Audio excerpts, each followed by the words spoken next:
Y vamos a hablar ahora, ya la parte final de esta charla, sobre los otros, lo que llamé los otros en mi hoja de ruta, que serían síncopes relacionados con otras patologías neurológicas, es decir, no un síndrome, sino ya la causa de otra enfermedad, y cosas que parecen pero no lo son.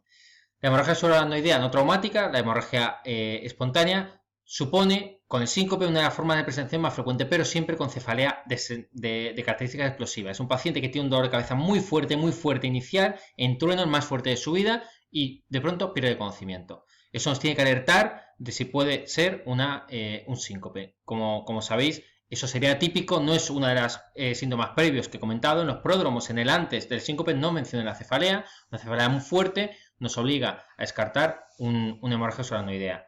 La mayoría dura menos de 10 minutos el síncope o dura más de 60 minutos, casi a veces el coma, y el diagnóstico se hace con un TAC craneal simple. Si han pasado más de 6 u 8 horas, hay que hacer una punción lumbar si sospechamos aún mucho la hemorragia subaracnoidea, buscando la xantocromía, ¿no? La sangre en el líquido cefalorraquídeo.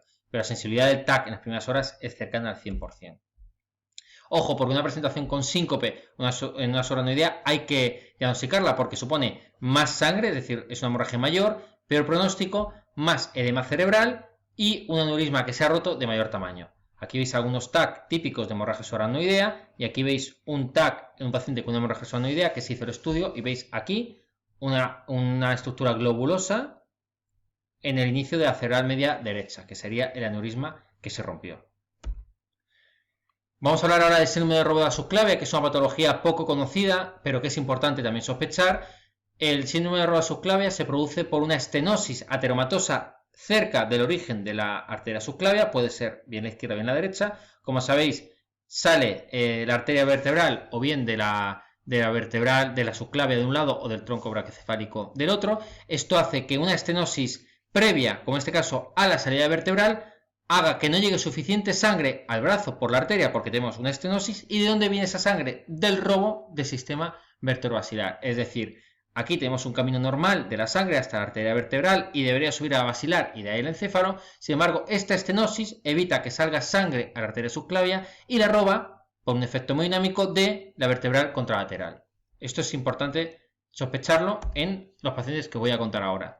Frecuentemente es asintomática, esta inversión de flujo que llamamos se detecta por Doppler, lo detectamos los neurólogos y es asintomática, y de hecho es muy raro los síncopes que se deben a esta patología. Menos del 1% de todos los síncopes se deben a róbeda subclavia. Sin embargo, si un paciente nos cuenta que cada vez que levanta un brazo y hace ejercicio con él, por ejemplo, limpiadores, jardineras, lo que sea, que hacen un ejercicio excesivo con un brazo, que cuando están un tiempo haciendo se sincopan, pensad en una posibilidad de róbeda subclavia. Nos remitís a neurología y le hacemos el estudio con Doppler. Normalmente puede asociar otros síntomas en otros momentos de insuficiencia vertebrobasilar, ataxia episódica, diplopia, tinnitus, que es un ruido en el oído, síncope es globalmente poco frecuente en el róbeda subclavia, pero es un síntoma que hay que considerar, o disartria. También tener en cuenta que son frecuentes con los giros cefálicos que comprimen la arteria vertebral del lado afecto. Aquí tenéis una imagen de arteriografía en la cual veis que la sangre sube bien por el lado izquierdo. En ese momento, en la arteriografía, lo que deberemos ver es que la sangre sigue subiendo a la basilar, pero no deberíamos ver contraste en la otra. Si vemos contraste en la otra, es que se está robando por la arteria subclavia derecha. El diagnóstico de sospechas se confirma con el Doppler de troncos supraórticos, con el angiotac, con la angioresonancia, y la arteriografía, como veis aquí, es de elección. El tratamiento es con una colocación de un stent. Por lo tanto, síncopes o síntomas de troncoencéfalo de focalidad en relación con un ejercicio del brazo, pensar en róbeda subclavia. Y bueno, esta parte final ya como corolario lo he dedicado a aquello que siempre probablemente quisisteis saber y nunca os atrevisteis a preguntar. ¿Puede ser un ictus? Es decir, ¿un síncope puede ser un síntoma de ictus?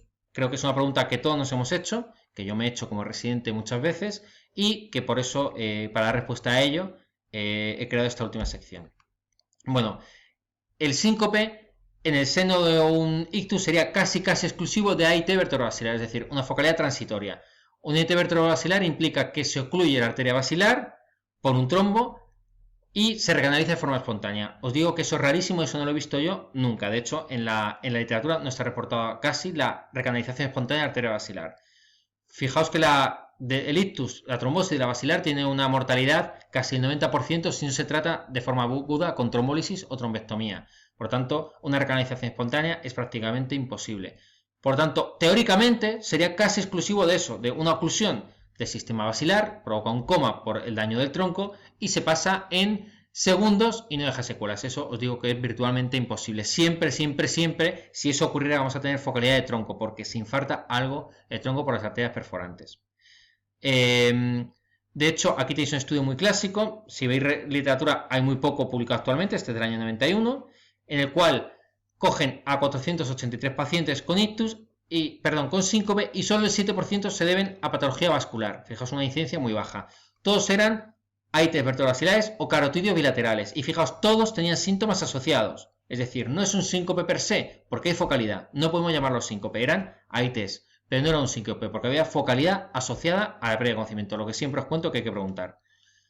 Muchos de ellos tenían factor de riesgo vascular y 3 de ellos tenían enfermedad carotidia bilateral, una estenosis de una arteria y de la otra. Fijaos que todos ellos tenían focalidad: vértigo, ataxia, parestesias unilaterales, diplopia, disartria, disfagia, hemiparesia. Sobre todo vértigo, ataxia o parestesias o diplopia. Es síntomas de tronco que pueden ser típicos. Por tanto, no eran síncopes per se. Un ictus nunca va a debutar como un síncope típico, pérdida de conocimiento, me recupero de forma completa. Eso no es un ictus nunca. Con la oclusión de dos arterias carotidias, como imagináis, hay una hipoperfusión. Puede haber una pérdida de conocimiento por hipoperfusión, que de nuevo no va a ser un síncope, porque si una arteria carótida se cierra, va a dar síntomas ipsilaterales a la estenosis. De hecho, en este otro artículo muy clásico del 89, describen 3 pacientes con enfermedad bilateral oclusiva carotidia que debutan con pérdida de conocimiento. Es el título del artículo, es la respuesta a la pregunta que nos hemos hecho. Fijaos que los 3 tenían focalidad previa. Uno tenía afasia, las semanas previas como síntoma típico de ese lado, otros amarusis fugas, es decir, pérdida de visión de los ambos ojos que consideramos como un infarto carotidio, y otro tenía calculia y tinnitus. La calculia es la incapacidad para calcular, es un síntoma parietal. Por lo tanto, todos tenían focalidad. Insisto, un ictus, un síncope per se sin focalidad, síncope clásico, no es un ictus. Y como conclusión, creo que esta diapositiva resume muy bien lo que quiero transmitiros a lo largo de esta charla, y es que las pérdidas de conocimiento transitorias, las crisis, todo lo que os he contado, nunca el diagnóstico recae en solo una pieza. Siempre tenemos que armar nuestro diagnóstico con muchas piezas diferentes, el antes, el durante, después, quién es el paciente, si hemos visto o no el episodio, cómo nos lo cuenta el testigo, y con todas esas piezas al final armamos el puzzle que nos permitiría llegar al diagnóstico. Por último os dejo esta última diapositiva con una foto anocheciendo de la ciudad donde ahora vivo, Córdoba, que os animo a venir, que es una ciudad preciosa, una ciudad con 4 patrimonios de la humanidad, ahí es nada, así que os animo a visitarla cuando podáis, que es una ciudad preciosa y muy acogedora y donde da gusto pasear.